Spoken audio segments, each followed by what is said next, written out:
Hey guys, and welcome back to my channel. If you're new here, my name is Gaia and I am currently a master's student studying, what am I studying? Criminal psychology with forensic investigation at the University of Portsmouth. So today we're going to be talking all things master's degrees, as I know a few of you are interested in doing a master's and you're probably like, Gaia, where do I even begin? So today I'm going to be answering all your burning questions, and I'm basically going to split up this video into two sections. The first one all about how to apply for a master's, the whole process, and then the second one is the master's itself. So funding, is it worth it, employability, that kind of thing. And if you'd like to see more of the behind the scenes of what it's like to be a master's student when I'm not creating content for this channel, I really recommend following my Instagram and my TikTok if you haven't already. Also, if there are any specific master's related videos you'd like me to film next, like more vlogs or certain master's degree advice videos, then please let me know down in the comments. It basically really helps me help you. Also, if my voice goes in any point of this video or I sound a bit croaky, I'm really sorry. Oh my god, your girl is struggling right now. Last night I had to go to an event for work and pretty much the entire time I was stood talking to people, so that is why my voice is suffering right now. So the first question is, how do you recommend looking for a master's course? Personally, what I did, I went straight onto the website Prospects, which I really recommend you doing, especially if you are the kind of person that you have an interest in like a certain area, or even if you actually have no idea what you want to do. Prospects is a great website. They have like loads of quizzes where you can basically fill in like your interests, the kind of person you are, and then they provide like information about courses that would be suitable or career paths. But it's really good if you don't know what universities offer like what specific courses. So personally for me, when I went on Prospects, I typed in things like psychology courses, criminology courses, forensic psychology, investigative psychology, criminal justice, those kind of key terms to see what kind of degrees are available. When you click into each individual course, it gives you like a rundown on the modules and what kind of grade you need to get accepted onto that course, and then also common like career paths you can take after doing that course. You can obviously also go on individual university websites and search there, but I guess that's more if you have like a specific university in mind that you definitely want to go to, and it's more about the university than the course. I think UCAS might have some information as well on postgrad degrees. I'm pretty sure they, very similar to what they do with the undergrad courses like Prospects, they also list all of the possible courses. Next question is, how many universities can you apply to? Okay, so if you have already applied for an undergrad or you're currently doing one now, you may remember that you have to apply for a website called UCAS, where you upload your personal statement and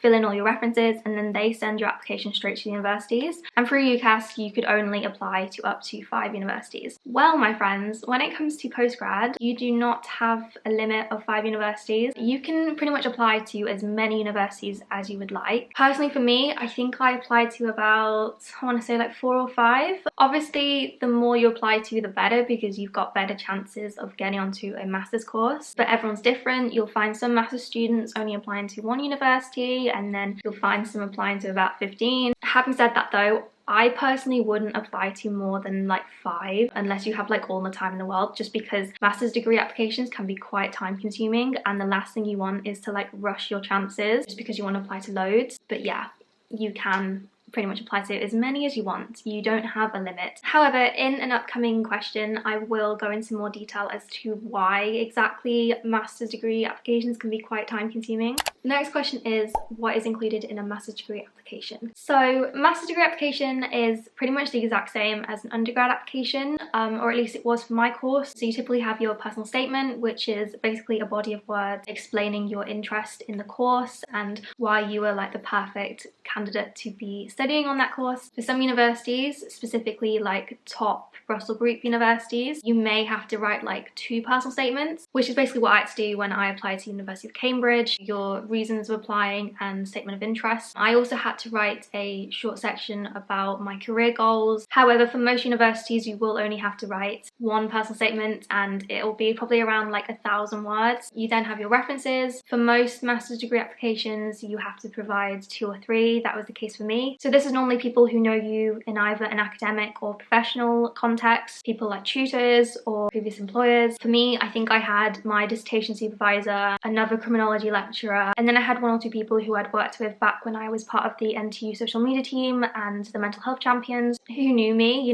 outside of an academic setting, because that's also a good thing to have. You know, you aren't just your grades, you are your own person. You know, there's other attributes to you that you can't obviously always get across in like an essay. You also have to upload a copy of your academic transcript. An academic transcript is basically a massive list of all the grades that you've gotten while you've done your undergrad, and they update it throughout the year every single time you get a new grade until the end. Most students, since they're applying during their last year of undergrad, will upload a partially complete one, which is what I did. For me, let's just say I had a bit of a mare when I was trying to obtain my academic transcript, because in the case of NTU, they didn't really want to give it out until it had been like finalized. However, obviously I needed it for my applications. Also, another issue with it was because I decided to do an extension for 2 of my modules, it was saying fail, which was really misleading because I had definitely not failed them. The reason why I was, you know, doing an extension year was for health reasons rather than because I'd failed a module. So I was very worried when I sent off this transcript to these universities. So I had to leave a little disclaimer that the fail was just because I needed more time to submit rather than the fact that I'd submitted and then failed. But hopefully for you guys, you will not have that problem. I think I was just an anomaly in the system. Most master's degree applications, you will also have to upload your CV, which is also quite scary. It's quite a time-consuming thing to do, especially if you have done a lot. If you have chance, speak to your employability team at your university because they'll give you so much helpful advice about structuring your CV and how much to put in it. I'm pretty sure you should really limit your CV to like 1 page if you can help it. It is always best to only include like the most relevant experience. I did have another question that was kind of within this question, which is, did you have to write another personal statement? If so, did you use any materials that helped you with your undergrad personal statement? So yeah, for your master's degree application, you do have to write a completely new personal statement. I was kind of glad in some respects because my undergrad personal statement, it wasn't bad or anything. I actually was really proud of it, but I just feel like it was written 4 years ago and I have changed so much as a person, and you all will have. So getting to write another personal statement is a fantastic opportunity just to show how you developed and also how your interests have developed, because I definitely think what I was interested in when I first did my undergrad is completely different to, you know, what I'm interested in now. When it comes to using materials for my personal statement, I did take a little bit of obviously inspiration from my undergrad personal statement, but I didn't use it to write my master's degree personal statement. I don't recommend replicating the exact personal statement that you wrote for your undergrad for your master's, because even though obviously they can't really find out if you have used the exact same personal statement, you will really be doing yourself a misjustice if you use the same personal statement. You could kind of use it as a guide, I'd say, at the most, kind of see like the structure that you should include, but you do need to approach it as a completely different personal statement. Really focus on the person that you are now. You know, what are your interests? What do you want to study? Why do you want to do this course? What are your career ambitions? How will this course like get you to that point? What has your undergraduate degree taught you? And how can you bring that into your master's degree? I'd really recommend, again, using the Prospects website, using UCAS. They both have really helpful tips on there. I recommend using YouTube.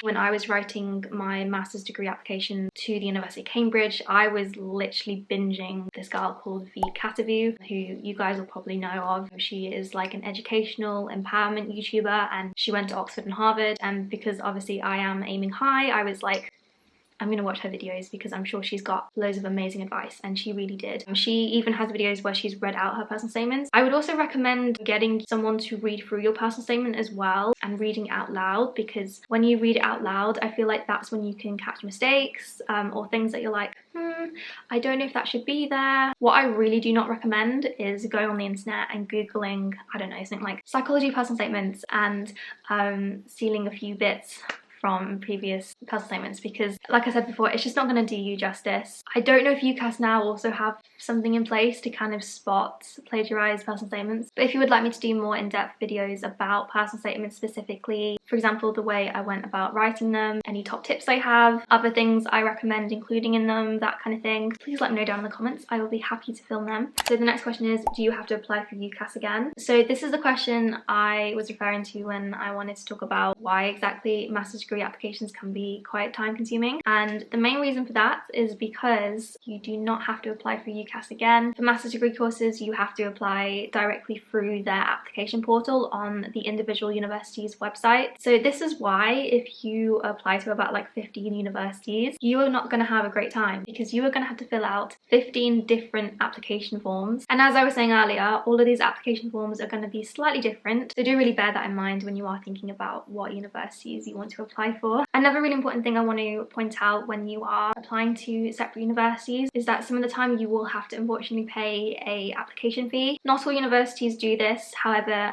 you will find most likely the top universities will ask you to pay it. So when I was applying for the University of Cambridge and the University of Oxford, I had to pay, I want to say £75, which is kind of peak, because if you don't get in, you obviously don't get that money back. But don't worry, if you are someone who is struggling financially or doesn't generally have the means to pay 75 quid, because I don't know about you guys, but I personally cannot just hand over 75 quid willy-nilly. They do offer a fee waiver. This is why you have to be super organised when it comes to your master's degree applications, because a lot of the time they will have a deadline for you to send that form in, so you can have that fee waived before you actually apply. In my case, I missed a deadline because I didn't realise, and yeah, ended up having to pay 75 quid twice. And the last question for this section for today is, when should you apply? So this really ultimately depends on when your course starts, because some master's degree courses start in September and then some start in January. So it's really worth making sure you're up to speed on all of the start dates for your course, because most likely the deadline for applying will probably be about like 6 to 8 months before. Also, you might have separate deadlines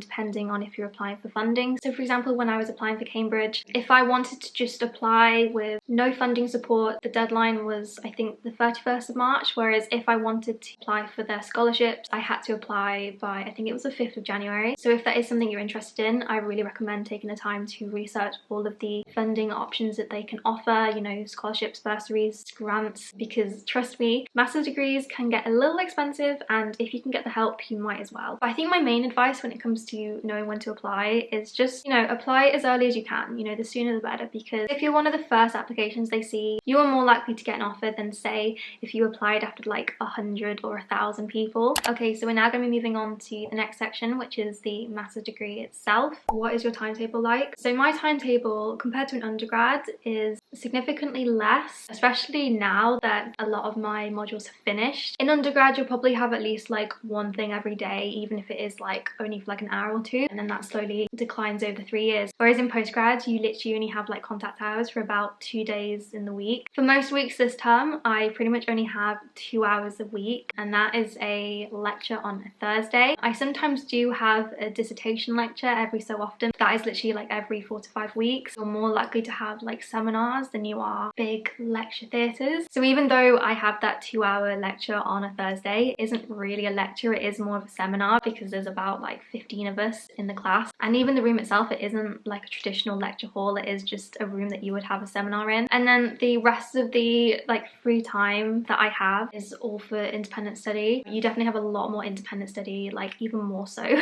in your master's degree. And that moves me on very nicely to the next question, which is, do you have more assessments than undergrad? I feel like overall we have less, because obviously a master's degree is normally 1 year, whereas with an undergrad you have 3 years. But I think because you only have that 1 year, it does feel like everything is just packed into it. Typically I have assessments like every 4 weeks, which to some people might sound like loads, some people might think it's nothing at all compared to other courses where they have to write like 1 a week. But personally, I sometimes do find it a little intense, because it does feel like you are on this conveyor belt where it's just like banging out deadline after deadline. Literally as soon as I get one done, I'm immediately thinking about the next assignment, and I don't sometimes feel like I have a breather, especially now that my dissertation has started, and it's just like, okay, when do I need to get the next draft out? When do I need to get that to my supervisor? Like, speaking of which, a massive part of your master's degree will be that you have to do a dissertation or some sort of research project. For me, I have to write 15,000 words for August, which seems like you have loads of time, but in actual fact you really don't. But having said that, I do count my blessings knowing that for other master's degree courses, they have to write a lot more. Like, I'm pretty sure there was someone I was talking to the other day that has to write like 30,000 words, and I'm like, oh. So that leads on to my next question, which is how much does a master's cost? So again, this really depends on the course and I guess the university itself and like the general area. Like, there's just so many different factors that go into it. Master's courses really do fluctuate when it comes to cost. I'm not entirely sure what it would be for international students, but I'd assume like undergrad that you'd unfortunately have to pay quite a lot more. But I'd say typically for a UK resident, probably ranges from like the 6-7 grand mark to maybe like 15 grand. The degree that I'm currently doing at the University of Portsmouth costs 9,400, which is slightly more than the typical undergraduate degree. Whereas I'm pretty sure if I'd have gone to Cambridge, it'd have been like 11 grand. That's not including obviously maintenance. However, alternatively, you might find the master's course you're interested in is actually cheaper than your undergrad, so you never know. So that leads me on really nicely to my next question, which is how do you fund a master's? So you can fund a master's degree in many different ways. For most students, including myself, this will be through the form of a postgrad loan. Now, if you're a UK student and you have recently applied for an undergraduate degree, or you're currently doing one, or you've recently graduated, you will have most likely applied for an undergraduate loan through student finance. For postgrad loans, this is pretty much the exact same process where you apply on gov.uk and put in all your details and stuff, and then you hear back in a few weeks. However, the main difference is that with an undergraduate degree loan, you have to put in all of your details regarding your household income. When it comes to a postgrad loan, you don't have to do any of that. So unlike undergrad, you can literally take as much or as little as you'd like. For this past academic year, the maximum that I'm pretty sure I could take was up to 11,800. I think I need to double check that. I'll put the figure on the screen just in case I've got that wrong, but it's definitely around the 11 grand mark. But another really important thing to remember when you're applying for a postgrad loan is the fact that it's just one loan. It's not like undergrad where you apply for the tuition and then the maintenance. For postgrad, it is solely just one set of money that you somehow have to stretch over your tuition and your maintenance. So even though 11k sounds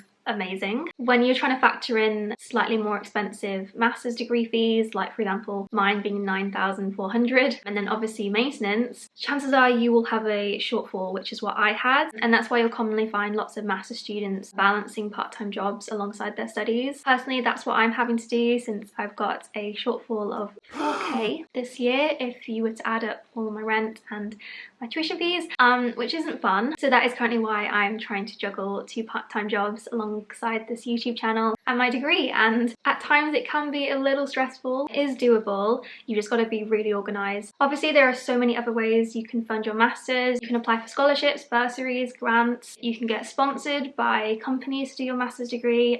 There's just so many different ways, and a lot of master's students also do get financial support from their parents. However, I know that isn't always an option for every student. Moving on, we've got, is a master's harder / more challenging than an undergrad? This is definitely a question that I get a lot. Going into it, I'll be honest, I thought it was going to be. Like, I was dreading getting my feedback. They make it out as if masters is so much harder than an undergrad. Like, I think I've mentioned it on the channel before, but I had this lecturer back in the first few weeks who said that a first at undergrad was a third at masters, which really stressed me out because I was thinking, oh my gosh, I barely managed to get firsts in my undergrad. How the hell am I going to be able to do it in my masters? But honestly, now that I'm like halfway through and, you know, I've done several assessments, you know, I've gotten used to the workload, I feel like I couldn't disagree more with that statement. I feel like it is very misleading and it's very like stress inducing for no reason. Something that I tell a lot of people when they're considering doing a master's degree and they're worried like, oh gosh, is it going to be way more intense? Am I going to be able to handle it? Am I even going to pass? If I were to sum up how hard or challenging doing a master's degree is, I'd say it's as hard as doing your third year of your undergraduate degree. So if you can get through that, you can get through a master's degree. I feel like the level of intensity and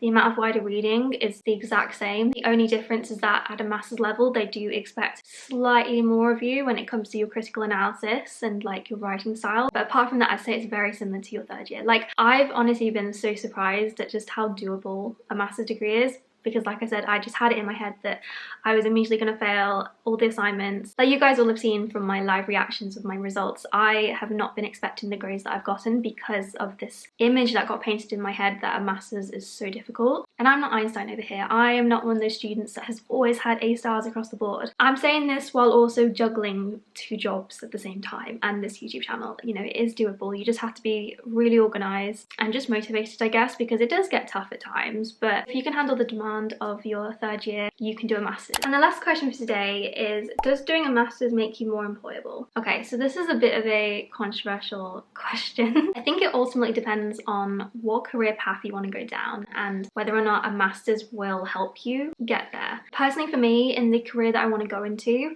it is recommended to do a master's degree if you do want to get quite a high-paying job, or you want to at least qualify for maybe being a psychologist. Like, I'm pretty sure if you want to be a psychologist, you have to have a master's degree. You can't just have a bachelor's. And also, since I want to do a PhD, I felt a master's would be like the perfect springboard to my PhD instead of going straight from an undergrad to a PhD. I feel like that might be too much of a shock. However, saying that, you might not necessarily need a master's degree. There are so many jobs out there and career paths that don't require postgraduate education. Like I said, it is solely because of the nature of the job that I want to go into and the fact that I want to go into academic research that a master's will help me. And I read about this the other day that apparently 30-40 years ago, only like 30% of the UK population had bachelor's degrees. So if you just did an undergrad, you were already like standing out of the crowd. Whereas now at this point, I'm pretty sure the figures like 60% of the UK have an undergraduate degree, so you're not standing out as much. And I think this is definitely the case that I'm seeing with a lot of students going into the graduate market at the moment, something that I'm